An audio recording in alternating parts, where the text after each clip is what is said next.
जय हिंद। देखिए आज हम संविधान में अनुच्छेद से संबंधित इम्पोर्टेंट क्वेश्चन को देखेंगे। अनुच्छेद कहाँ कहाँ से पूछता है, किस तरह से पूछता है, बहुत अच्छे से क्वेश्चन को देखेंगे। ये अनुच्छेद का पार्ट नंबर 1 है। देखिए अनुच्छेद नंबर 1 कहता है भारत राज्यों का संघ। अनुच्छेद 1 कहता है भारत राज्यों का संघ। भारत जितने भी राज्य हैं, भारत में जितने भी राज्य हैं, सभी राज्यों का एक संघ होता है। अनुच्छेद 2 कहता है कि नए राज्यों का प्रवेश या स्थापना। नए राज्यों का प्रवेश या स्थापना आर्टिकल 2 के तहत नए राज्य भारत में प्रवेश कर सकते हैं। और अनुच्छेद 3 के तहत नए राज्यों का निर्माण भी हो सकता है, और किसी भी राज्य के नाम में अगर जो परिवर्तन करना है तो इसमें परिवर्तन कर सकते हैं। किसी शहर के नाम में, किसी राज्य के नाम में अगर हम नामों में परिवर्तन करना चाहते हैं तो आर्टिकल या अनुच्छेद 3 के तहत उसके नाम में परिवर्तन हम कर सकते हैं। अनुच्छेद 5 कहता है नागरिकता। अनुच्छेद 5 किससे रिलेटेड है? नागरिकता से रिलेटेड है। अनुच्छेद 5 के अंतर्गत नागरिकता आती है। अनुच्छेद 5 के अंतर्गत नागरिकता आती है। नागरिकता देखिए भाग 2 में आता है। नागरिकता भाग 2 में आता है, और नागरिकता का जो आर्टिकल होता है 5 से 11 होता है। नागरिकता का आर्टिकल 5 से 11 होता है। चलिए अनुच्छेद 14। अनुच्छेद 14 कहता है विधि के समझ समानता का अधिकार। विधि के समझ समानता का अधिकार का मतलब इसका अर्थ यह है कि राज्य सभी व्यक्तियों के लिए राज्य क्या करता है? सभी व्यक्तियों के लिए एक समान कानून लागू करेगा, एक समान कानून बनाएगा, और एक समान कानून बनाने के बाद लागू करेगा। एक समान कानून लागू किया जाएगा आर्टिकल 14 के तहत। कोई भी राज्य एक समान कानून बनाएगा और एक समान कानून लागू करेगा। अनुच्छेद 15 क्या कहता है? धर्म, जाति, लिंग, मूल वंश, जन्म स्थान के आधार पर भेदभाव नहीं किया जाएगा। आप किस धर्म के हैं, किस जाति के, आपका लिंग क्या है, आपका जन्म क्या हुआ है, गुजरात हुआ है कि महाराष्ट्र हुआ है, इससे कोई भेदभाव नहीं किया जाएगा। अर्थात आर्टिकल 15 में धर्म, जाति, लिंग, मूल वंश या जन्म के स्थान पर कोई भेदभाव नहीं किया जाएगा। आर्टिकल 17 का आता है अस्पृश्यता का अंत। अस्पृश्यता का मतलब होता है छुआछूत का अंत हो गया।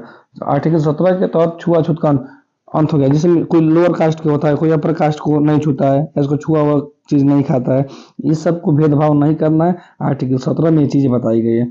आर्टिकल 18 देखिए, आर्टिकल 18 में उपाधियों का अंत का मतलब जिसमें पहले के राजा महाराजाओं को बहुत सारे उपाधियां मिलती थी। जिस तरह से राजा राम मोहन राय को अकबर द्वितीय ने राजा को उपाधि दिया था। तो उपाधियों का यहाँ पे अंत हो गया। यहाँ पे कोई भी व्यक्ति अपने से या किसी भी देश से किसी भी तरह का कोई उपाधि नहीं लेगा। उपाधि अगर किसी भी देश से, किसी विदेश से उपाधि लेना है तो उस समय राष्ट्रपति से परमिशन लेना पड़ेगा। किसी भी व्यक्ति को किसी भी तरह के उपाधि लेने के लिए भारत के राष्ट्रपति से आज्ञा लेनी पड़ेगी। और आर्टिकल 18 के तहत ही कोई भी जितने भी भारत में पुरस्कार दिए जाते हैं, जैसे क्या हो गया आपका भारत रत्न हो गया, पद्म भूषण हो गया, पद्मश्री हो गया, पद्मश्री हो गया, सेना की जिसमें सेना द्वारा परमवीर चक्र, महावीर चक्र, वीर चक्र इत्यादि जितने भी पुरस्कार दिए जाते हैं सभी पुरस्कार आर्टिकल 18 के तहत ही दिए जाते हैं। क्वेश्चन पूछता है कि आर्टिकल भारत रत्न किस आर्टिकल के तहत दिया जाता है? तो भारत रत्न हो या पद्मश्री हो, पद्म विभूषण हो, पद्म भूषण हो, परमवीर चक्र हो, महावीर चक्र हो, वीर चक्र हो, जितने भी पुरस्कार होते हैं सब आर्टिकल 18 के तहत दिए जाते हैं। आर्टिकल 18 में उपाधियों का अंत, कोई भी व्यक्ति किसी भी देश से या किसी व्यक्ति द्वारा कोई उपाधि धारण नहीं कर सकता है। आर्टिकल 19 थी। आर्टिकल 19 में क्या है ना, आर्टिकल 19 मूल संविधान में 7 तरह की स्वतंत्रता का उल्लेख किया गया है, लेकिन अब सिर्फ 6 है। 19F जो है संपत्ति का अधिकार था। 19F है ये संपत्ति का अधिकार था। अब ये 44वां संविधान संशोधन द्वारा इसे हटा दिया गया है, और 44वां संविधान संशोधन 1978 में किया गया था। ठीक है ना। इस 44वां संविधान संशोधन के द्वारा 19F को हटा दिया गया है। बाकी अब पहले 7 थे। अब वर्तमान समय में जो अनुच्छेद 19 में जितने भी मूल संविधान में 7 तरह की स्वतंत्रताएं हैं, अब जो 6 तरह की जो बची हैं वो देखिए 6 तरह की ऐसे हैं। इसको याद करने का हम तरीका बता रहे हैं। जो भी 6 तरह की स्वतंत्रता देखिए, 19 का ए, 19 का ए, 19 का बी, 19 का सी, 19 का डी, और 19 का ई, और 19 का जी। एफ को हटा दिया गया, अभी बताया ना। एफ को क्या किया गया है, 44वां संविधान संशोधन 1978 के द्वारा अनुच्छेद 19 के एफ को संपत्ति के अधिकार को हटा दिया गया है। अब 300 को ए में डाल दिया गया, ठीक है। अब देखिए 19 का ये कहता है बोलने की स्वतंत्रता, बोलने की स्वतंत्रता, बोलने की स्वतंत्रता किसमें, 19 की में। 19 की बी में शांतिपूर्वक जो है हथियार के बिना एकत्रित हो सकते हैं, सभा कर सकते हैं। 19 का सी क्या कहता है, संघ बनाने की आपको व्यवस्था है, संघ बना सकते हैं। ऑप्शन 19 का डी क्या कहता है, देश के किसी भी क्षेत्र में आप आवागमन कर सकते हैं, आवागमन कर सकते हैं। और देखिए डी के बाद 19 का ई क्या कहता है, देश में किसी भी क्षेत्र में आप निवास कर सकते हैं, निवास कर सकते हैं। और जब निवास करेंगे तो वहां पे आप व्यापार भी कर सकते हैं। अर्थात याद करने का देखिए आसान तरीका, सबसे पहले बोलेंगे, 19 का ये कहता है बोलने की स्वतंत्रता है। और जब बोलेंगे तो हम क्या कर सकते हैं, शांतिपूर्वक सभा बुला सकते हैं, भीड़ इकट्ठा कर सकते हैं। जब भीड़ इकट्ठा करेंगे तो उसमें से हम यूनियन बनाएंगे, संघ बना सकते हैं। संघ बनाने के बाद हम कहीं आवागमन कर सकते हैं या घूमने जाएंगे। जब घूमने जाएंगे तो हमको रहने के लिए ठिकाना चाहिए, तो जब रहने के लिए ठिकाना चाहिए तो वहाँ पे निवास बना सकते हैं। और निवास जब बना लेंगे तो वहाँ पे हमको खाने पीने के लोग चाहिए कि नहीं चाहिए, तो उसके लिए हम क्या करेंगे, व्यापार करेंगे। ये हमारे 19 के टोटल 6 के 6 पार्ट है। अब देखिए प्रेस क्वेश्चन पूछता है, प्रेस की स्वतंत्रता का वर्णन किस अनुच्छेद में है, तो यहाँ बोलने की जहाँ स्वतंत्रता है उन्हीं पे प्रेस की स्वतंत्रता का वर्णन किया गया।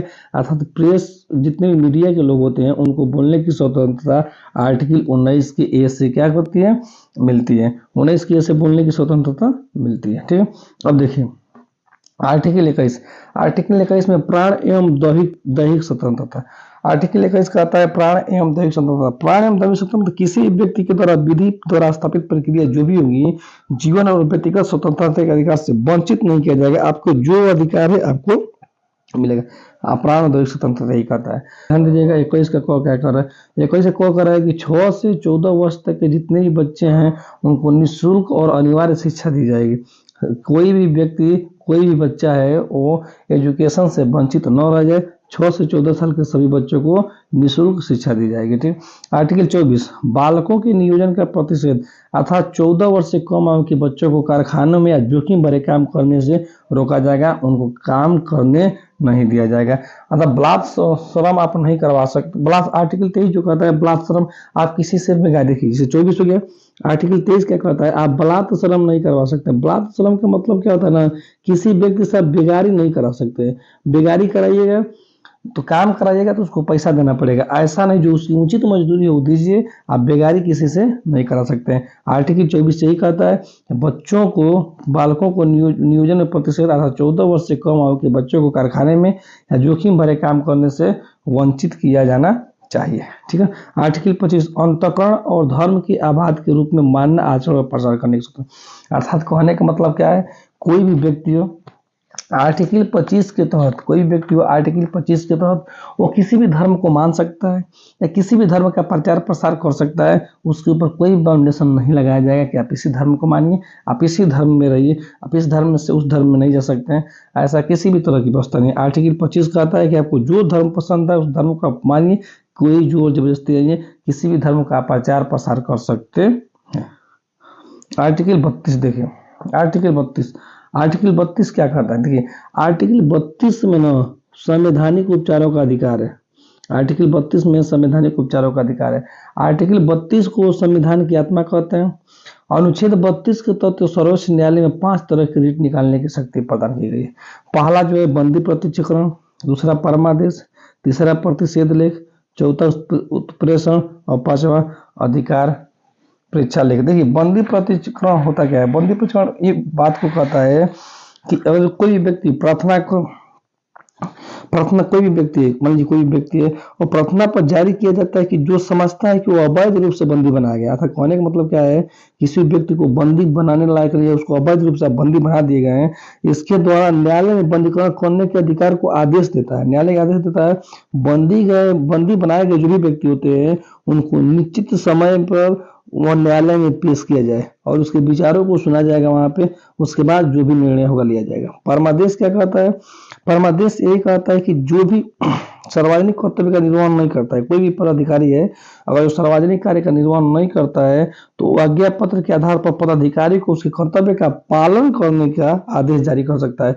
कोई भी पालन करने का क्या करेगा, आदेश जारी कर देगा। प्रतिषेध ले क्या होता है, देखिए प्रतिषेध ले कुछ नहीं होता है, इसका कोई भी ऐसा मामला है ना, मामला यहाँ पे कार्रवाई न करके, क्योंकि प्रतिषेध आपकी एरिया की जो बाहर होगी वो मामला आप अपने अंडर नहीं ले सकते हैं, प्रतिषेध लेख में ही होता है। उत्प्रेषण क्या होता है, उत्प्रेषण यही होता है न्याय निर्णय के लिए वरिष्ठ न्यायालय में भेज दें। अगर मान लीजिए अधीनस्थ न्यायालय जो भी है और निर्देश दिया जाता है कि जितने भी अधीनस्थ न्यायालय होते हैं उनमें जो भी मुकदमे होते हैं वो न्यायालय के निर्णय के बाहर होता है तो वो क्या करते हैं, वरिष्ठ न्यायालय तक भेज देते हैं। वरिष्ठ न्यायालय को आने का मतलब क्या है, सुप्रीम कोर्ट, हाई कोर्ट में वो लोग भेज देते हैं जितने भी अधीनस्थ न्यायालय होते हैं मैटर को, ठीक है ना। अधिकार पीछा क्या होता है, कोई भी व्यक्ति ऐसे पदाधिकारी के रूप में कार्य करने लगेगा, कोई व्यक्ति है और जो ऐसे पदाधिकारी के रूप में कार्य करने लगेगा जिसके रूप में कार्य करने से वैधानिक रूप से अधिकार नहीं है। अब मान लीजिए किसी को अधिकार नहीं है या किसी पद पे आप काम कर रहे हैं तो न्यायालय उसके अधिकार पीछा से आदेश द्वारा उस व्यक्ति से पूछता है, पूछेगा कि आप उस काम करने लायक हैं कि नहीं है। तो अधिकार से कार्य कर रहा है तब तो इस बात को संतोषजनक उत्तर नहीं देता है तो क्या करता है, कार्य नहीं कर सकता है। अगर आप संतोषजनक उत्तर देते हैं कि आप इस पद पे हैं, क्यों हैं, कैसे हैं, तब जाकर के आप करेंगे, नहीं तो आप काम नहीं करेंगे, उस पद से वंचित कर दिए जाएंगे। यही है आर्टिकल 32। अब देखिए आर्टिकल 40, अनुच्छेद 40 क्या कहता है, ग्राम पंचायतों की स्थापना, ग्राम पंचायत का गठन। जितने भी ग्राम में पंचायतें होती हैं सबको मालूम है कि त्रिस्तरीय पंचायतें हैं। बलवंत राय मेहता समिति के सिफारिश पे, बलवंत राय मेहता समिति के सिफारिश पे ये त्रिस्तरीय पंचायती का गठन हुआ है। त्रिस्तरीय पंचायत अभी भी जो चुनाव होते हैं वो बलवंत राय मेहता समिति के जो समिति थी, जो नियम बनाई थी त्रिस्तरीय, उसी के आधार पे भी ग्राम पंचायत में अभी चुनाव होता है। तो आर्टिकल 40 कहता है ग्राम पंचायतों का स्थापना। आर्टिकल 40 में ग्राम पंचायतों का स्थापना है। आर्टिकल 41 क्या कहता है, कुछ दशाओं में काम, शिक्षा और लोक सहायता पाने का अधिकार। कुछ दशाओं में काम, शिक्षा और लोक सहायता पाने का अधिकार। अनुच्छेद 44 क्या कहता है, नागरिकों के लिए एक समान सिविल संहिता होगी। इसको एक समान सिविल संहिता होगी, कोई भी नागरिक होगा सबके लिए एक समान सिविल संहिता होगी, इसमें कोई भेदभाव नहीं किया जाएगा, किसी भी तरह का कोई भेदभाव नहीं किया जाएगा। समान नागरिकों के लिए जो भी सिविल संहिताएं होंगी वो समान लागू होंगी। अनुच्छेद 48 क्या कहता है, कृषि एवं पशुपालन, कृषि में भी और पशुओं के पालन पे भी ध्यान दिया जाएगा। आर्टिकल 48 का को देख लीजिए। 48 का को क्या कहता है, आर्टिकल 48 का ए या को जो भी कहना है कह लीजिए। को कहता है पर्यावरण संरक्षण और वन्य जीवों की रक्षा के लिए, वन्य जीव की रक्षा का रक्षा का मतलब क्या है कि जितने भी जू होते हैं उनमें सभी जितने भी जीव रहते हैं, शेर रहते हैं, चीता, हिरन रहते हैं, भालू रहते हैं, उन सबकी रक्षा के लिए उनको कोई मार नहीं सकता है। आर्टिकल 48 का ये कहता है, आर्टिकल 48 के अनुसार। देखिए आर्टिकल 50, अनुच्छेद 50, इस अनुच्छेद 50 को हम 50-50 कहते हैं। क्या कहते हैं, 50-50 इसलिए कहते हैं कि कार्यपालिका और न्यायपालिका का पृथककरण का मतलब होता है अलगाव, ठीक है ना। कार्यपालिका और न्यायपालिका यहाँ पे 50-50 अलग अलग होती है, इसलिए कार्यपालिका और आर्टिकल 50 को 50-50 कहते हैं। आर्टिकल 51 अंतर्राष्ट्रीय शांति और सुरक्षा की वृद्धि बात कही गई है। इंटरनेशनल संबंध अच्छा रहे, शांति रहे, लड़ाई झगड़ा न हो। अनुच्छेद 51 का क्या कहता है, मूल कर्तव्य। अनुच्छेद 51 कहता है मूल कर्तव्य। देखिए मूल कर्तव्य जो होते हैं ना टोटल 11 होते हैं। मूल कर्तव्यों की संख्या टोटल कितनी है, 11 होती है। एक सरदार स्वर्ण सिंह की समिति थी, एक सरदार स्वर्ण सिंह की समिति थी और इसी समिति के सिफारिश से 42वें संविधान संशोधन के द्वारा 1976 में मौलिक कर्तव्य को भारतीय संविधान में जोड़ा गया था। अब मौलिक कर्तव्य चाहे मूल कर्तव्य जितने भी हैं सभी के सभी मूल कर्तव्य कितने हैं, 11 हैं। ये सरदार स्वर्ण सिंह समिति के सिफारिश पर 42वें संविधान संशोधन द्वारा 1976 में मूल कर्तव्य को जोड़ा गया। वर्तमान समय में मूल कर्तव्यों की संख्या कितनी है? 11 है। आर्टिकल 52 जो है, भारत में एक राष्ट्रपति चाहिए, भारत के लिए एक राष्ट्रपति चाहिए। अब सबको मालूम है कि भारत के जो राष्ट्रपति होते हैं, राष्ट्रपति भारत का प्रथम नागरिक कहलाता है। कोई भी राष्ट्रपति है भारत का, कोई भी, अभी मान लीजिए आपके भारत के राष्ट्रपति कौन, जो भी राष्ट्रपति हैं आपको सबको मालूम है कि द्रौपदी मुर्मू है। तो जो भी राष्ट्रपति हैं, राष्ट्रपति भारत का प्रथम नागरिक होता है। राष्ट्रपति भारत का क्या होता है? प्रथम नागरिक होता है। इसमें कोई कंफ्यूजन नहीं होना चाहिए। अब ये आर्टिकल 53, आर्टिकल 53 कहता है संघ, संघ की कार्यपालिका की शक्ति राष्ट्रपति में निहित है। संघ की कार्यपालिका की शक्ति किसमें निहित है? राष्ट्रपति में निहित है। आर्टिकल अनुच्छेद 55 कहता है राष्ट्रपति का निर्वाचन, राष्ट्रपति का जो भी निर्वाचन होता है, निर्वाचन किस तरह से होना चाहिए उस निर्वाचन के बारे में बताता है। आर्टिकल 58 राष्ट्रपति के पद की योग्यता, योग्यता क्या है? राष्ट्रपति की उम्र कितनी होनी चाहिए, कितने वर्ष के बाद रिटायर होता है, क्या चाहिए, कैसे चाहिए, ठीक है ना। जितने भी राष्ट्रपति के नियम होते हैं राष्ट्रपति के पद के लिए, वो सारी योग्यताएं इसमें दिया गया है। अनुच्छेद 60 में कहता है राष्ट्रपति शपथ, राष्ट्रपति जब बनेगा तो शपथ लेगा।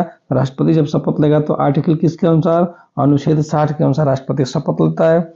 आर्टिकल 61, अनुच्छेद 61 कहता है राष्ट्रपति पर महाभियोग लगाया जाता है। महाभियोग दोनों सदनों द्वारा लगाया जा सकता है, किसी एक सदन द्वारा लगाया जा सकता है, लेकिन राष्ट्रपति पर जब भी महाभियोग लगाया जाएगा, राष्ट्रपति पर महाभियोग लगाने के बाद राष्ट्रपति को 14 दिन पहले सूचना दी जाती है और उसके बाद उसकी जांच पड़ताल की जाती है। तो अनुच्छेद 61 के तहत राष्ट्रपति पर महाभियोग लगाया जाता है। 60 राष्ट्रपति का शपथ, 58 राष्ट्रपति पद की योग्यता, 55 राष्ट्रपति का निर्वाचन। और आर्टिकल 53 क्या कहता है? संघ की कार्यपालिका की शक्ति राष्ट्रपति में निहित होती है। जय हिंद। आई होप कि आपको वीडियो अच्छी लगी होगी। अगर वीडियो अच्छी लगी होगी तो लाइक करें, शेयर करें, सब्सक्राइब करें और कमेंट करें और सपोर्ट करें। जय हिंद।